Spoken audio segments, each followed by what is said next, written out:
The shuttle landed hard on the crystal platform, and the pilot did not apologize. Sergeant Cale Morrow grabbed his bag, stepped out into the pale blue light of Seraphis Prime, and looked up at the tallest building he had ever seen. The royal palace of the Volanthi Dominion rose like a frozen wave against the sky. It was made of something that looked like glass, but was not glass. It bent the light in strange ways, throwing soft rainbows across the landing platform. Everything here was beautiful. Everything here was delicate. Morrow felt like a stone dropped into a bowl of water. He was not supposed to be here, not really. The Galactic Compact had a program called Cultural Exchange, and someone in the diplomatic office had decided that putting a human soldier inside the Volanthi Royal Court would be a nice gesture, a sign of cooperation. Nobody expected it to matter.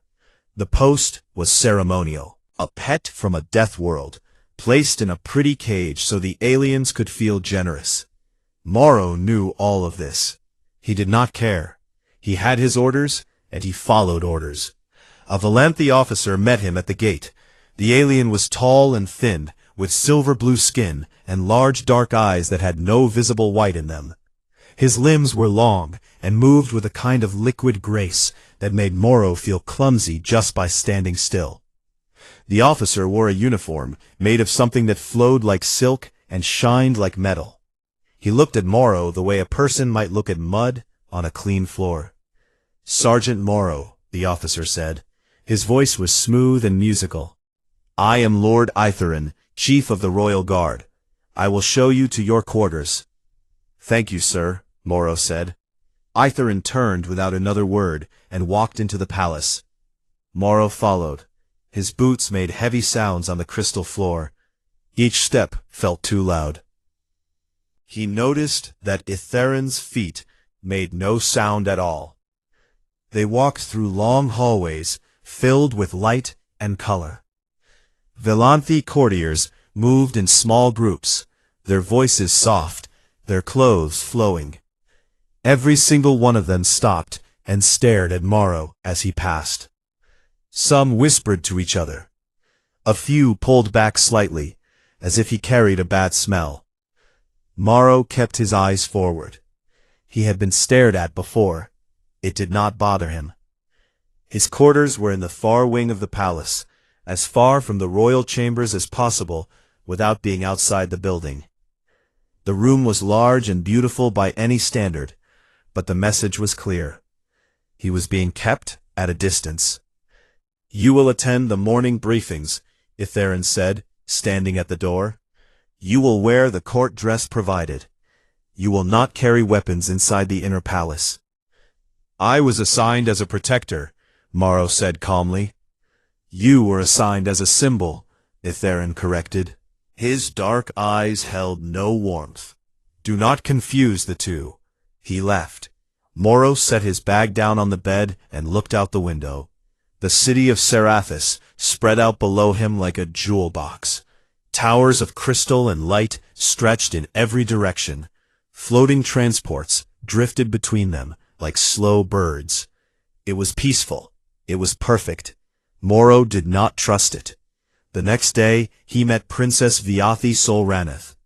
She was the third child of the Volanthi Emperor, and she carried herself like someone who had never been told no. She was smaller than most Volanthi, but her presence filled whatever room she entered. Her skin was a deeper blue than the others, almost violet, and her eyes were sharp and intelligent. She looked at Morrow with open displeasure. "So you are the human," she said. "Yes, Your Highness." She circled him slowly, studying him. He stood still and let her look. He was used to being examined. "You are heavier than I expected," she said, "and your eyes are unsettling. They sit forward on your face like a hunting animal." "Yes, Your Highness." "Can you say anything else?" "Plenty, Your Highness, but I was told to be polite." Something flickered in her eyes. It might have been surprise. It might have been irritation.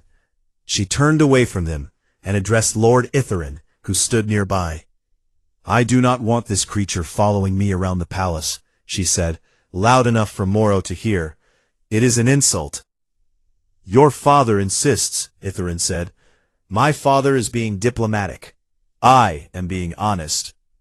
She left the room. Moro watched her go. He said nothing. Over the next several days, Moro fell into a routine. He attended the morning briefings, where he was given no useful information. He stood in hallways while courtiers walked past him without a word. He ate alone in his quarters. He explored the palace when no one was watching. He noticed things. The security systems were old. Not broken, but outdated. They were designed to catch political spies and social embarrassments, not armed attackers. The guards were beautiful soldiers who moved with perfect form and had probably never been in a real fight. The doors had elegant locks that a determined child could break. Nobody seemed worried about any of this. The Volanthi had not faced a real threat in generations. They believed they were safe because they had always been safe. Moro knew that was the most dangerous kind of thinking there was. On the 7th night, there was a formal reception. Hundreds of diplomats and courtiers filled the grand hall. Music played from somewhere above. Light danced across every surface. Moro stood against a wall in his ill-fitting court dress and watched. He watched the way people moved.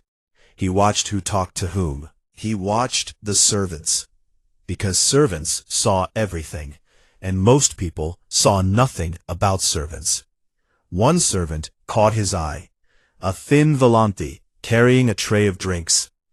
The servant moved correctly, smiled correctly, bowed correctly, but something was wrong. The way the servant shifted weight from one foot to the other was not quite right. The balance was off by a tiny amount.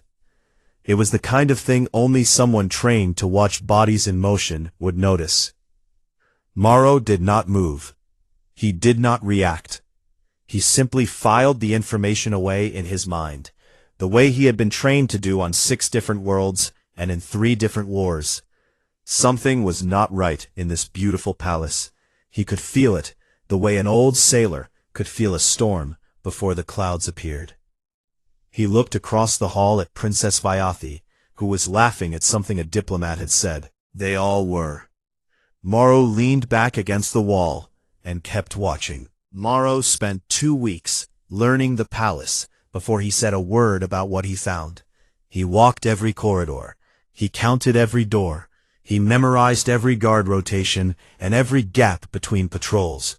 He mapped the blind spots in the surveillance systems and noted which areas had no coverage at all. Then he sat down in his quarters and wrote a full security report. It was 30 pages long. It was detailed, professional, and devastating. He brought it to Lord Itherin on a quiet morning. Itherin took the document, glanced at the first page, and set it down on his desk without reading further. "Sergeant," Itherin said, folding his long fingers together, "the Royal Guard has protected this palace for over 2,000 years. With respect, sir, you have not needed to protect it in over 2,000 years. There is a difference." Itherin's dark eyes narrowed. "You come from a world where everything is trying to kill everything else. I understand that this makes your species nervous. But this is not Earth. We are civilized here. The security cameras in the East Wing have not been updated in 40 years, Moro said. The emergency lockdown system has never been tested. Your guards train for ceremony, not combat. If someone wanted to get into this palace with weapons, they could do it in under 6 minutes. Itheran stood up. He was a full head taller than Moro, and he used that height now, looking down at the human with cold authority. "Your report has been received," he said. "You may go." Moro went. He was not surprised. He had served under enough officers to know when his words were landing on deaf ears. But he kept a copy of the report. He always kept copies. The only person in the court who treated Moro with basic kindness was a young handmaiden named Ilya. She was quiet and gentle, with pale silver skin and a nervous way of moving that suggested she was not born into court life. She brought him food when he missed meals. She warned him when certain courtiers were in bad moods. She did not seem to think he was beneath her. "They are afraid of you, you know," Ilya told him one evening as she set a tray of food outside his door. "Afraid?" Morrow said. "I have not done anything." "That is why they are afraid. You watch everything and say nothing. It makes them uncomfortable. The Volanthi like to know what people are thinking. You are very hard to read." Morrow almost smiled. Almost. "I will try to be less mysterious," he said. "I do not think you will," Ilya said, and she walked away. 3 days later, the explosion happened. It was small, as explosions go. An energy conduit in the wall outside Princess Vyathi's private chambers overloaded and blew outward in a burst of heat and light. The official explanation would be a maintenance failure. Old wiring. Bad luck. Morrow was 2 corridors away when he heard it. He was running before the sound finished echoing. He reached Vyathi's door in 9 seconds. 2 Volanthi guards were standing in the hallway, frozen in shock, their hands raised to shield their faces from the smoke and heat. Morrow pushed past them without a word. The door was jammed from the blast. He hit it with his shoulder once, twice, and on the 3rd time it broke inward. Vyathi was on the floor near the window. She was conscious but dazed, coughing from the smoke. A piece of the wall had fallen near her, glowing with residual energy. The heat in the room was intense. It would have burnt a Volanthi badly. Morrow crossed the room, crouched over her, and shielded her body with his own. A second burst of energy cracked from the broken conduit and hit him across the back. He felt the heat tear through his shirt and scorch his skin. He did not move. He stayed over her until the conduit died and the room went quiet. Then he picked her up, carried her into the hallway, and set her down gently against the far wall. She stared at him. Her large dark eyes were wide, and for the first time since he had arrived, there was no contempt in them, only shock. "You are burned," she said. "It is not bad." "Your back is smoking." Morrow looked over his shoulder. She was right. He brushed at it with one hand. "It is not bad," he said again. "How did you not flinch?" she asked. Her voice was very quiet now. "The heat alone should have driven you back." He looked at her for a long moment. "That is what protectors do, Your Highness." She did not argue with him. She did not call him a creature. She just sat there against the wall, looking at him like she was seeing him for the first time. That night, Vyathi sent for him. He went to her study, a room filled with books and soft light, and she asked him to sit. He sat. She asked him about Earth. So he told her. He told her about the oceans that could swallow entire Volanthi cities. He told her about the storms that tore buildings apart and the earthquakes that split the ground open. He told her about the animals that hunted in packs and the diseases that evolved as fast as the medicines meant to fight them. He told her about the ice ages and the meteor that killed the great lizards and the fact that humans survived all of it, every single catastrophe, through stubbornness and cooperation and a refusal to lie down and die. Vyathi listened without interruption. When he finished, she was silent for a long time. "Your world is terrifying," she said. "It made us what we are," he said. "And what are you?" "Survivors." She looked at him across the soft light of her study, and something changed between them. Not trust, exactly. Not yet. But the beginning of it. The first crack in the wall she had built between herself and the strange, heavy, unsettling creature from a death world. Meanwhile, Morrow had not stopped watching. He had noticed a reptilian diplomat named Ambassador Drayan Hask arriving at the palace more often than his schedule required.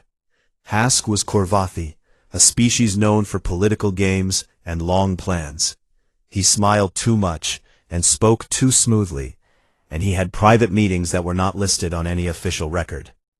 One evening, Morrow followed Hask at a distance through the lower corridors of the palace. He watched the ambassador meet with a figure he did not recognize.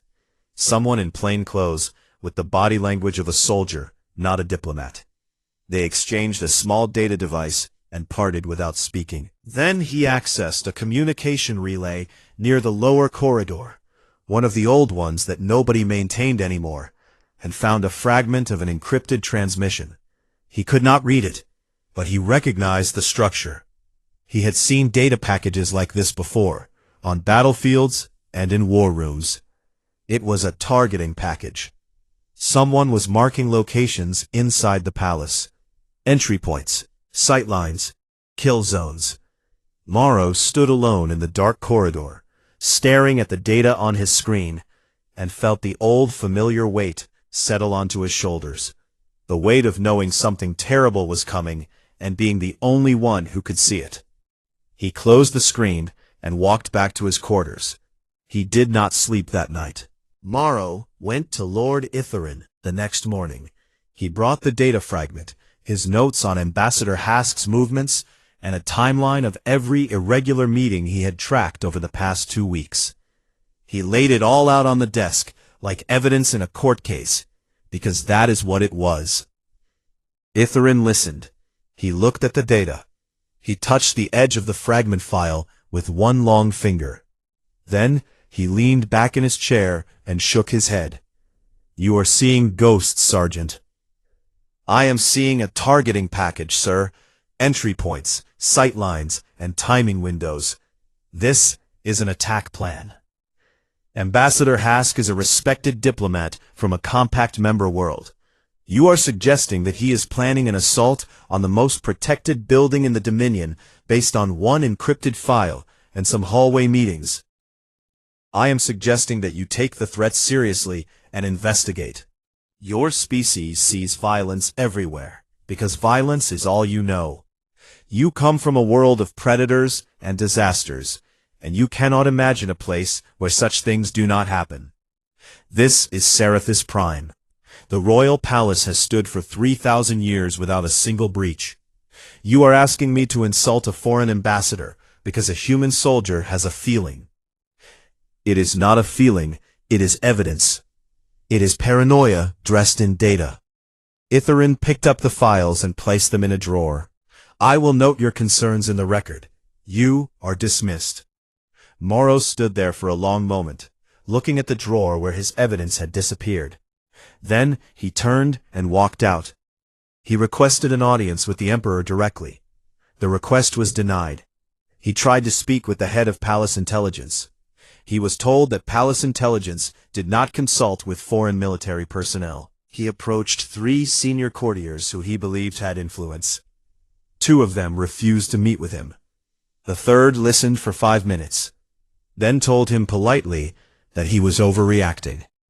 Nobody wanted to hear it.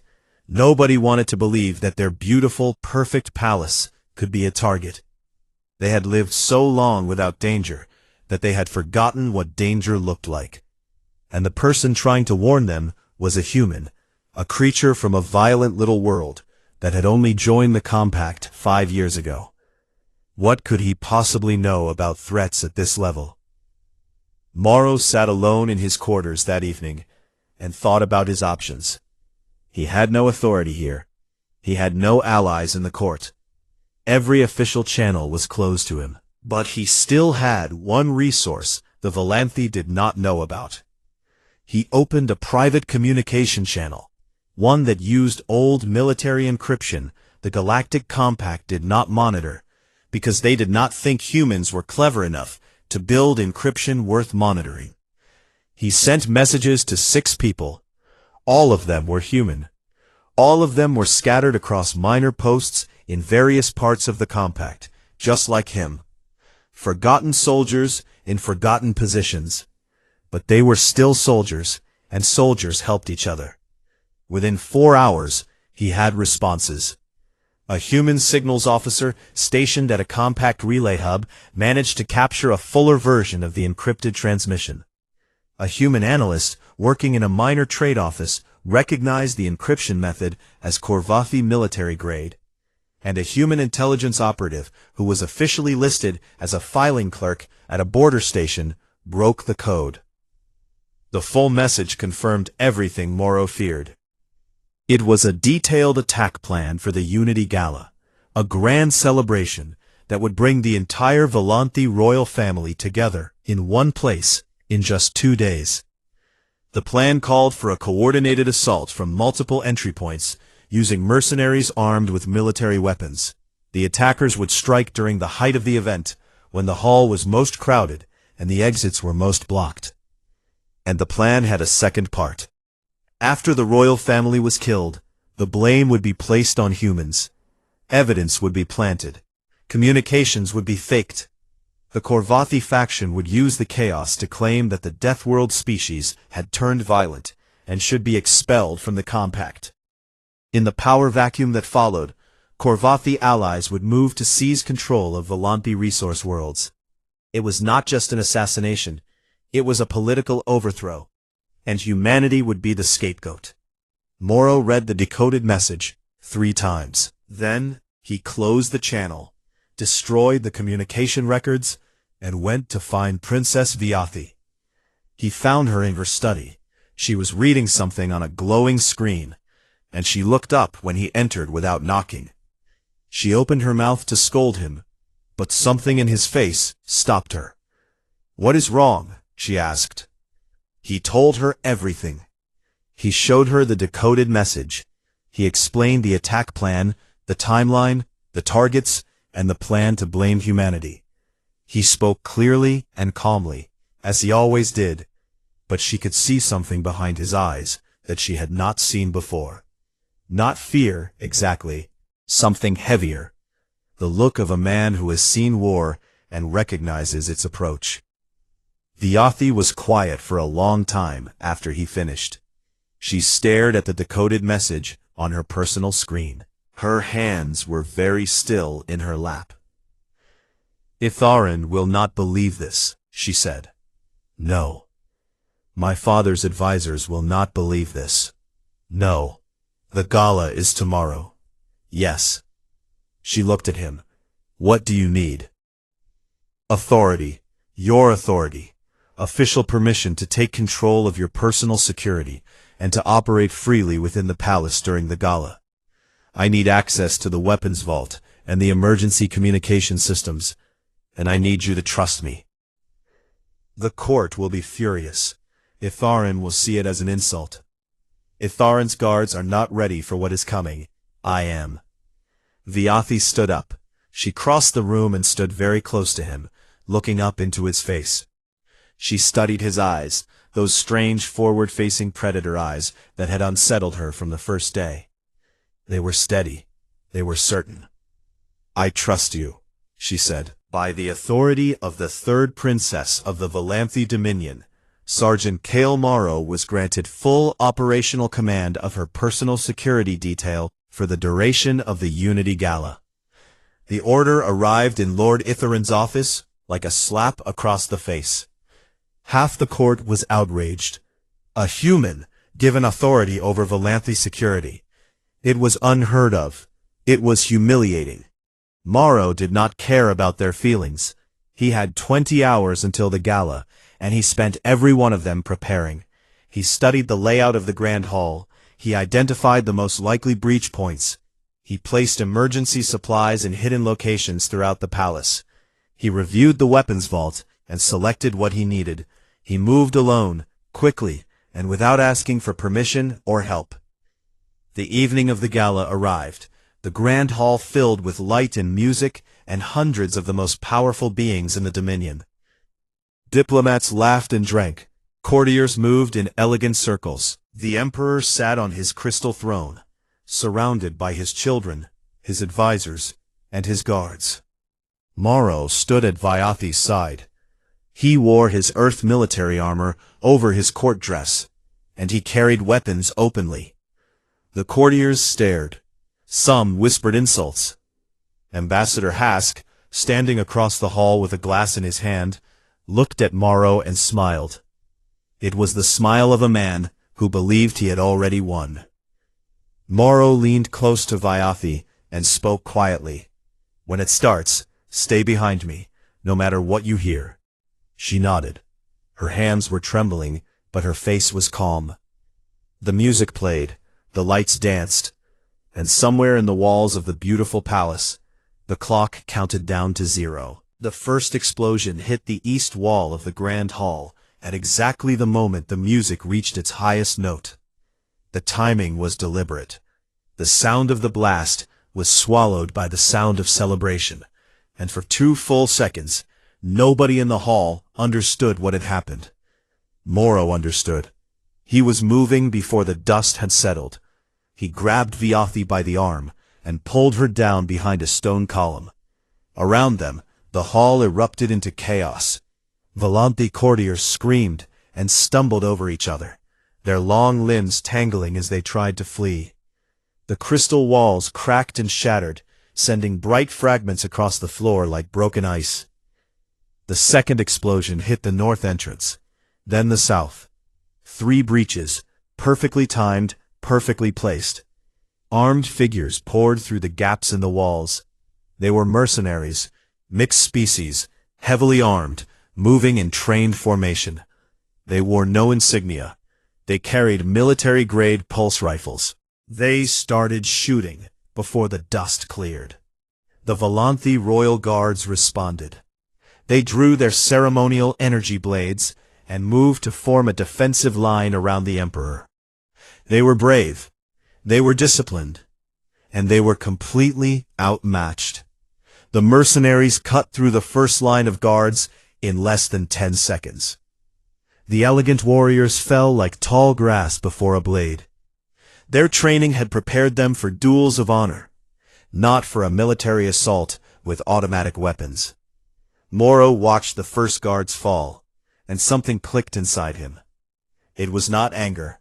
It was not fear. It was something older than both, something that lived deep in the bones of every human being. A switch that turned off the thinking part of the brain and turned on the part that had kept his species alive through ice ages and famines and wars that lasted generations. The part that said, "Fight now, think later, do not stop until it is over." He moved. Later, the surviving Volanthi would struggle to describe what they saw. They would use words like impossible and terrifying and animal, but none of those words would be quite right. What Morrow did in the grand hall of the Volanthi royal palace was something the galaxy had never seen from a single individual. He came out from behind the column like a launched projectile. The first mercenary did not see him coming. Morrow hit the alien at full speed, using his body weight and momentum to drive the attacker into the floor. The mercenary's weapon discharged into the ceiling. Morrow took the rifle from the mercenary's broken hands and used it. He fired 3 times. 3 mercenaries dropped. He did not aim the way the Volanthi aimed, carefully and with elegant precision. He aimed the way humans aimed, fast and instinctive.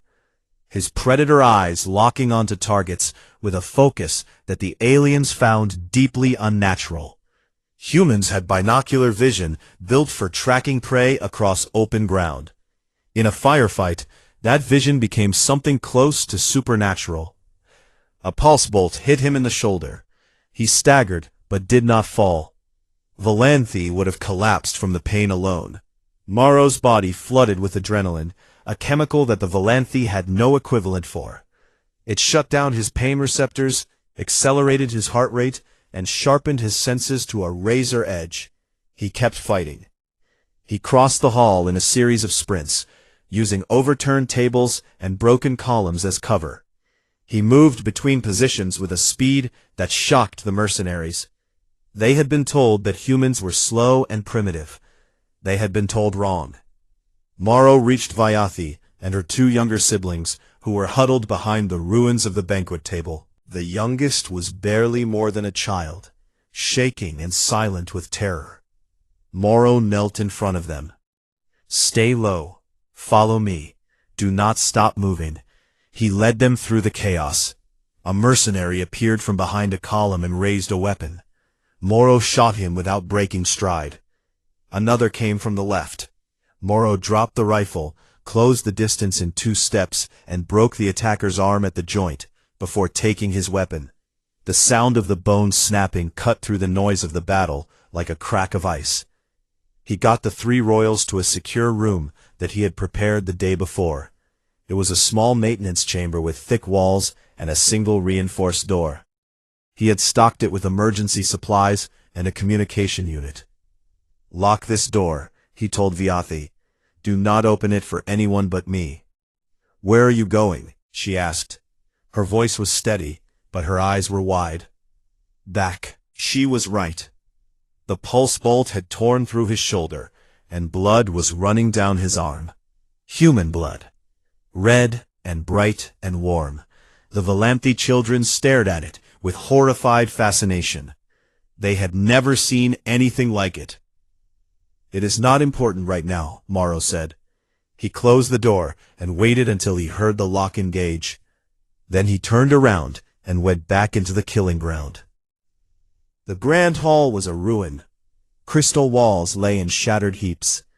Bodies were scattered across the floor, most of them Valanthi guards. The mercenaries had pushed deep into the palace and were advancing toward the Emperor's position. Lord Etherin was there, fighting with desperate courage, but he was wounded, and his remaining guards were falling one by one. Morrow entered the main corridor that led to the throne room. 6 mercenaries were advancing down it, in formation. He took a position behind a broken support beam and waited until they were close enough. Then he fought. It lasted 4 minutes. In those 4 minutes, Morrow used every technique he had learned in 15 years of human warfare. He used the rifle until it was empty. He used a fallen guard's energy blade until it broke. He used his fists, his elbows, his knees. He used the environment, smashing a mercenary into a wall panel that cracked and sparked. He fought with a ferocity and endurance that the aliens could not comprehend. A Valanthi soldier would have been dead 3 times over. A Korvathi would have retreated after the first wound. Most galactic species fought with calculation, with careful measurement of risk and reward. Humans did not fight that way.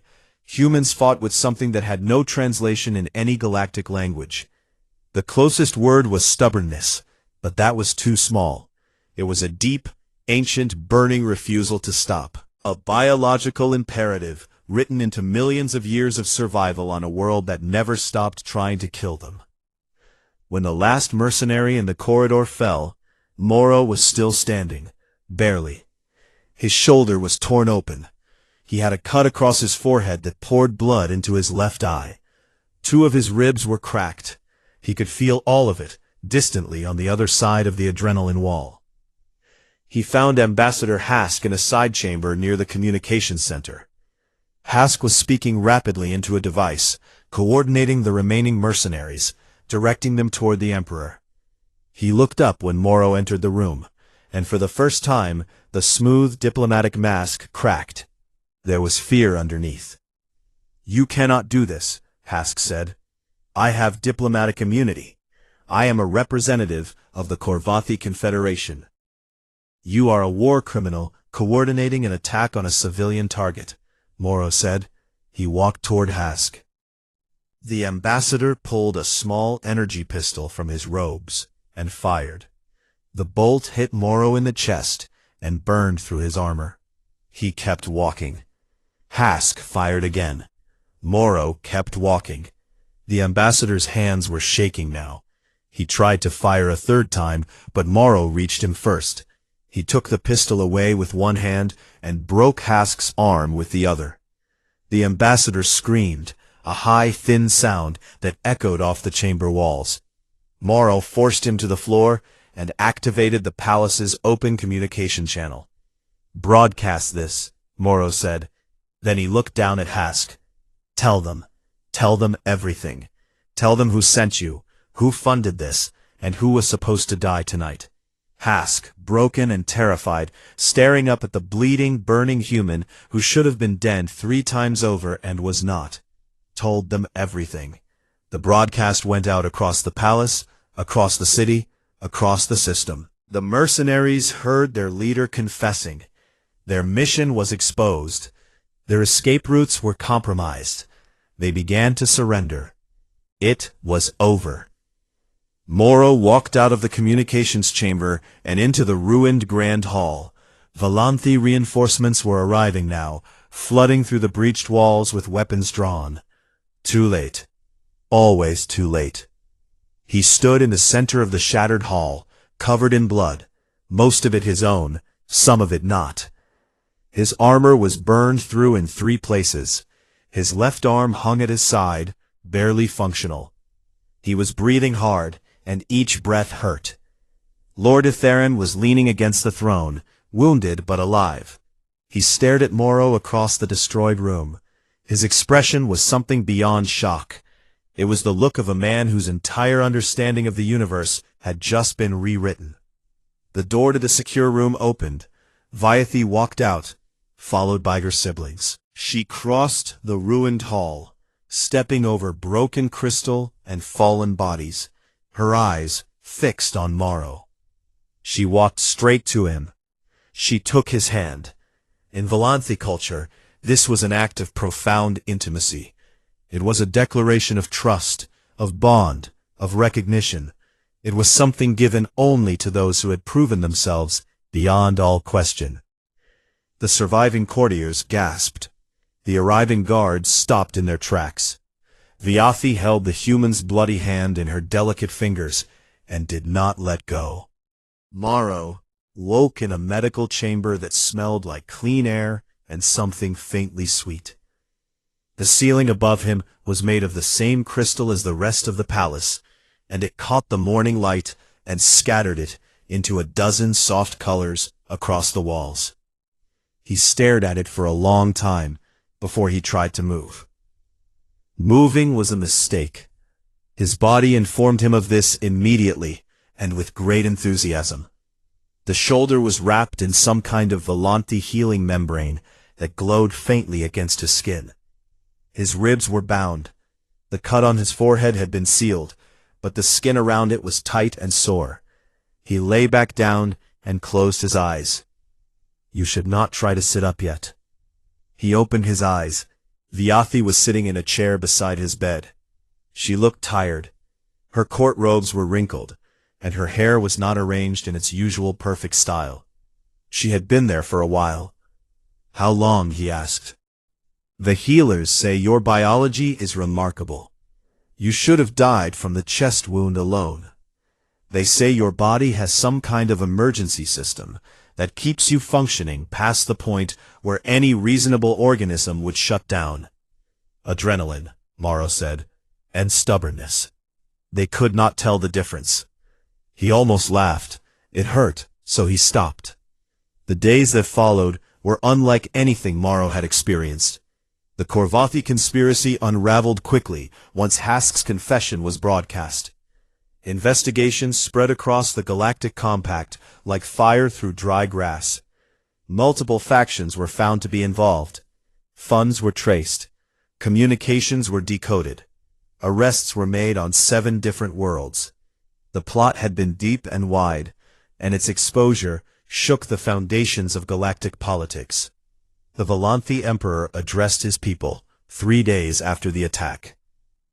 He stood in the rebuilt entrance of the Grand Hall, surrounded by his family and his surviving guards, and spoke in a voice that carried across the entire system through broadcast relays. He spoke about the attack. He spoke about the conspiracy. He spoke about the failure of his own court to see the danger, and the failure of his advisors to listen when the warning was given. And then he spoke about Morrow. He told his people that the royal family survived because one human soldier, assigned to a meaningless ceremonial post, did what no one else in the palace could do. He had seen the threat.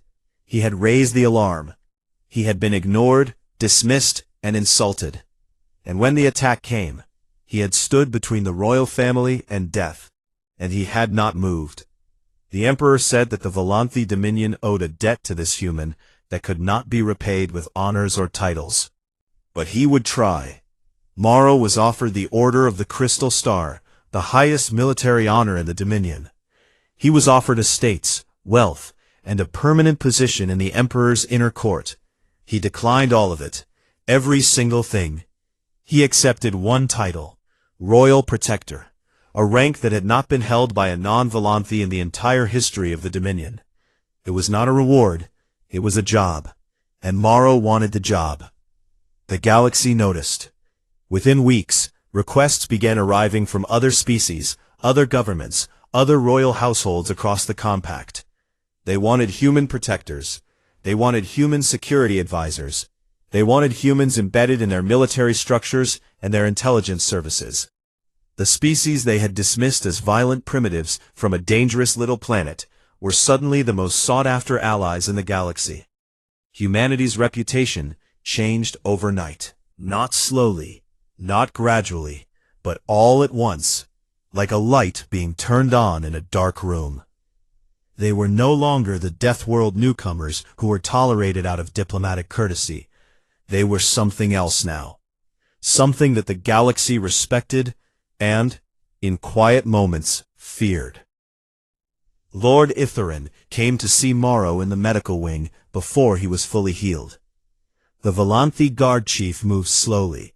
He had taken wounds of his own during the attack, and he carried them with less ease than Morrow carried his. He stood at the foot of the bed and was silent for a long time. "I buried your report," Itherin said finally, "in my desk drawer. I read it after the attack. Every word of it was correct. Every warning you gave me was accurate. If I had listened to you, my guards would still be alive." Morrow looked at him. "You could not have known. I chose not to listen, because you are human, and I believe that meant you had nothing to teach me." Itharin's voice was very quiet. "I was wrong." He bowed. It was a deep, formal bow, the kind that a Volanthe gave only to someone they recognized as their superior in a matter of honor. Then he straightened and asked the question he had come to ask. "Will you help me rebuild the Royal Guard?" "Yes," Morrow said, "on one condition." "Name it." "The next class of recruits includes every species, not just Volanthe. Every species in the compact that wants to serve, including humans." Itharin hesitated. The idea was radical. The Royal Guard had been Volanthe for 3,000 years, but 3,000 years of tradition had almost gotten the entire royal family killed. He nodded. Agreed. The palace was repaired. The crystal walls were regrown. The grand hall was rebuilt, and new security systems were installed, designed by a human sergeant who knew what real threats looked like. The court adjusted slowly, the way that large and old institutions always adjust, with resistance and grumbling and eventual acceptance. Morrow did not change much. He still wore his boots on the crystal floors. He still stood against walls and watched. He still said very little.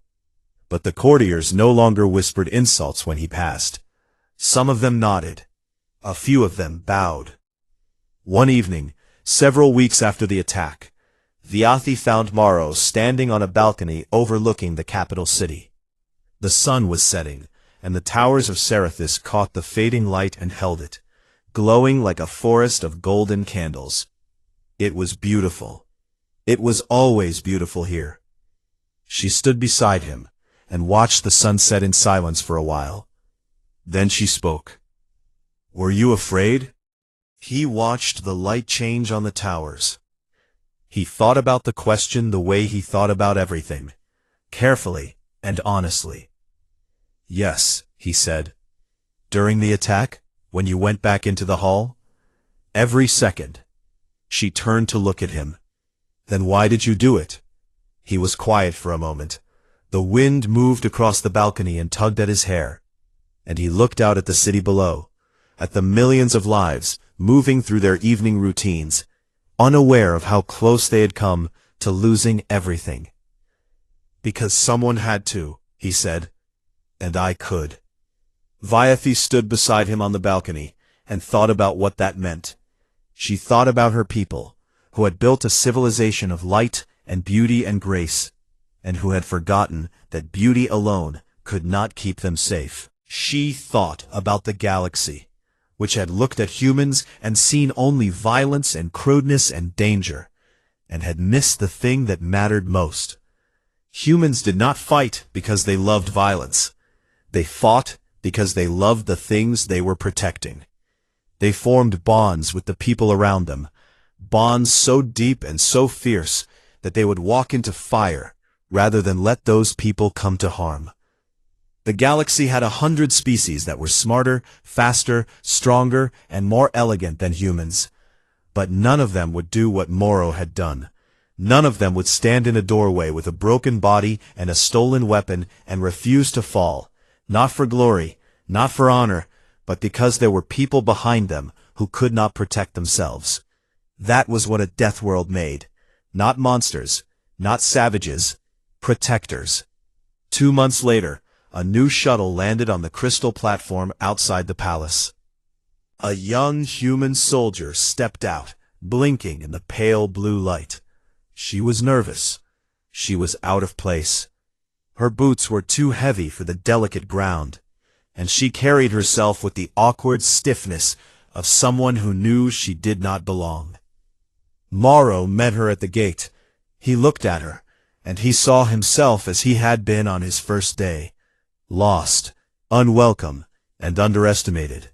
He clasped her shoulder with one strong hand and spoke quietly. "They will not understand you at first. That is all right. Do the job. They will learn." She nodded. She straightened her back. She walked into the palace. And in the great library of Serathis Prime, where the cultural records of the Volanthi Dominion were kept and updated and preserved for future generations, a scholar entered a new proverb into the archives. It was a small addition, just a few words, but it carried the weight of everything that had happened and everything that had changed. The proverb read, "When the stars go dark, stand beside a human. They were born in the dark, and they know the way through."